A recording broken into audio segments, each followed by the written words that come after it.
I hit a milestone. I hit 100 subscribers.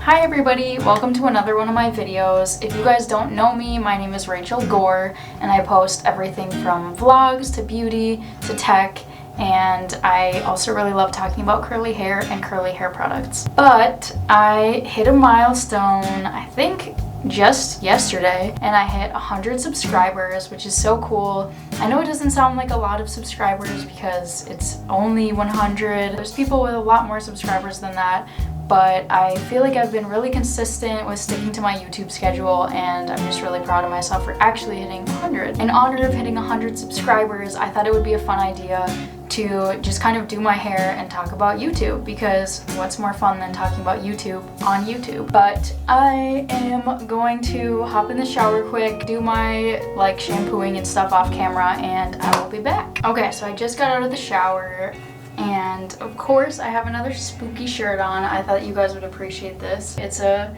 Snoopy zombie shirt that my mom got me like a really long time ago. But I thought it would be a perfect shirt to be able to comb my hair out in and get wet and not have to really worry about it. So that's my choice for today. I think now I'm just gonna start doing my face routine, and then I'll probably just do hair after. And I'm not gonna be mentioning every single product just because I wanna focus more on YouTube and talking about that, but I can list all the products down below so that you guys can check out all the things that I use and you can try them if you like any results that you see. So to start out, I feel like I want to talk about how, first of all, how amazing it is to have a YouTube channel, and just honestly how satisfying it is to have people actually comment on your videos and just see the subscriber count just tick up even just by one. I get so excited, and I've started to kind of place milestones on my channel where I'm like, now that I've hit, I remember being at 10 and I was like, I want to get to 50 subscribers, and then once you get to 50 subscribers you get the itch for 100 subscribers, and now I'm getting the itch for oh, I did 100, now I can do 150. So I feel like YouTube is a place where it's hard to grow, but it's also not as hard as you would think when you start out, if that makes sense. It's difficult, but it's definitely doable, and it's a challenge that I just crave constantly. I also think back to the days where I was I don't know, I remember being at least in middle school when I started dinking around on my dad's computer. If you guys know the software Windows Movie Maker, it was just it was the only software that I remember being on a computer when I was little to actually put clips together. So I remember taking videos of my friends and then editing them together and trying to make the colors look super funny and try to make things saturated and see if I could add music to the background. And that's the first time I remember ever actually trying to edit something and having it be a movie. I also remember the days of YouTube where it was just such a different looking platform compared to how it is now. And I remember just sitting in my parents' basement for literally hours, an entire afternoon, just obsessing over YouTube videos back when it was the OGs, Jenna Marbles. You guys know them all, Shane Dawson, those types of people. And I remember just sitting, and I don't think I ever considered that YouTube could be a career path for somebody, but I remember thinking that it was so cool that people were doing YouTube, and it was kind of my TV in middle school, more or less, besides watching Disney Channel and Nickelodeon and Cartoon Network. But YouTube was I think I spent more time honestly on YouTube than I did watching cartoon shows. I feel I also, what's the word for it? I take a lot of inspiration from watching other creators on YouTube, and I think when you're starting to grow your own channel, it's really hard to find what your niche is, because if you go on YouTube and you search how to start my own YouTube channel and what should I make my channel about, I feel more often than not people will tell you to find a niche. You're supposed to kind of start out doing whatever you want to do. So I feel a lot of people go the vlog route, or they'll just post things that they enjoy doing or filming, or whatever they like to edit. And I like doing that, but then I feel in order to gain a lot of consistent subscribers on your videos, for the most part, unless you have a really magnetic personality type, is to make content that people can can come back to and is kind of expected each time. So for example, like a hair video, or if you're really into music, a music video. But I also feel like there's kind of there's a hard balance between what you like doing and what will actually gain you a following, and I feel like you kind of have to stick to your guns of like what you like doing, otherwise you're kind of gonna burn out, I think, at least. Like, I can't imagine doing YouTube on a topic that I don't enjoy enough to keep doing just for the point of getting subscribers or pay eventually. It's like, what's really the point of that? Because at the root of it, I love doing YouTube because I love doing YouTube and I love filming and just editing videos, you know? Not that I'm the person that should be giving any advice for how to grow your channel, because again, I'm literally only at 100 subscribers. But what I like to do in order to connect with people who are newer YouTubers like myself is oftentimes I'll go on YouTube and I'll literally search things like welcome to my YouTube channel, or YouTube channel introduction video, or new YouTube channel, and then I'll go up to the top and I'll filter the search to be within like today. So like today will be an option, or you can search like, you can filter it to be last week, and those videos will pop up. And oftentimes if you do it for that exact day, there will be a bunch of videos of people who have started a YouTube channel literally that day that you're looking at their video, which is super cool because a lot of them will have really low view counts, and it's fun to be able to interact with them and honestly make like YouTube friends, because I think it's really hard to have like encouragement to do YouTube when the people that you know, at least the people that I know, I don't know many people, maybe like one or two that actually do YouTube like full-time or are trying to grow a YouTube channel themselves. And I feel like people who don't do YouTube like that, or they don't film and post consistently, don't really understand how much work it actually is. And so it's fun to connect with people who are up and coming and inspiring and like super gung-ho about getting their channels started, because they have the same passion as you. And I feel like connecting with them really, it kind of like relit a fire in me to really get my channel going and be consistent with it, because I'm like, these people, some of them are at like 0 subs or 5 subs or whatever it is, doesn't really matter. But I remember starting my channel and being like so excited about it. I'm still super excited about it, obviously, but it kind of gives you that initial passion for it that you originally had, and it makes you excited to keep filming and connecting with people, which I feel like is one of the points of doing YouTube in the first place. One like major obstacle of YouTube that I've found too is that YouTube is really easy when, honestly, not even really easy. I feel like I have to change that to saying that YouTube is difficult to keep up with even when life is going well, but it's especially difficult to keep up with when life ebbs and flows as it does. So for example, you guys can watch one of my videos, I can link it up here, I think it'll be right here, but I got laid off really recently from my job, and so I've been in the process of job hunting. Let me know if you guys want an update on that. I can post a video on where I'm at in that process, but it's definitely difficult when right before I got laid off, I was like, I really want to take YouTube seriously again and really try to grow my platform and try to really be consistent with this because I'm really passionate about it. And then I feel like I can't put time into YouTube because I feel like I have to be putting all of my time into job applications. I've made the decision to be able to film for YouTube part of my time and still, I guess, contribute to passions that I do have outside of just filling my entire day with job applications and further burning myself out.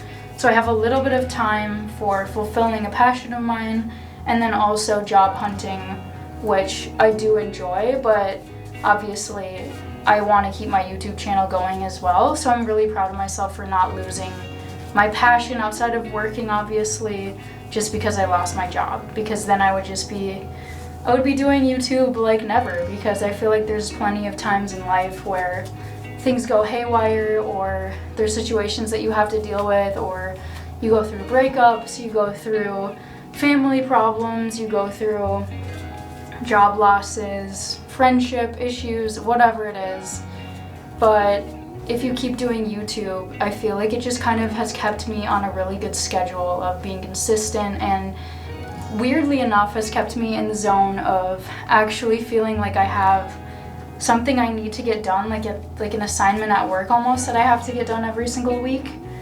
And it's kept me more consistent while I'm not working, which is actually kind of funny because I never thought of it that way until right now. I think also one of the things that I find really difficult with YouTube is, for example, I started out doing a lot of vlogs, and that was just kind of like the easiest thing to film because I'm gonna live my everyday life every day. I don't really have to plan things in order to live my everyday life. There's already just things going on, so I would just film them, edit them, and put them up on YouTube, but they wouldn't really do very well. They would get maybe, I don't know, like 30-ish views, 40 views.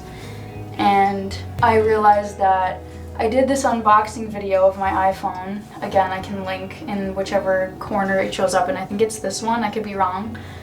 But you guys can go watch that if you're interested. But I posted that video, like, honestly not thinking much of it, and it gained quick traction, and it hit, I think it's around 1,400 views now as I'm filming this. And I was like, well, that video did significantly better than the rest of my videos. And I do enjoy technology and unboxing things, but at the same time, you feel this pressure to almost follow the path of what went viral, if you want to say viral, or just did better on your channel. And I think in my new phase of YouTube, I do want to do videos on hair and on tech because I absolutely love those things. I think they're what I'm most passionate about, I think. But I also want to be able to throw in vlogs here and there because vlogs are definitely the most fun. In my opinion, they're really fun to watch, at least on other people's channels, and they definitely don't do as well on my channel. And they're also the hardest to edit, in my opinion. There's still like things that are fun to film, so like I think during the holidays I thought about doing like a Spooktober, Halloween kind of thing where I just do different things during spooky season during October because I love Halloween, love all things horror and spooky. And that's something that I don't think I've really gotten to showcase much on my channel. I was thinking about how much I would love to show that to you guys and do like basically Vlogmas, but for October. So let me know if you guys would be interested in that.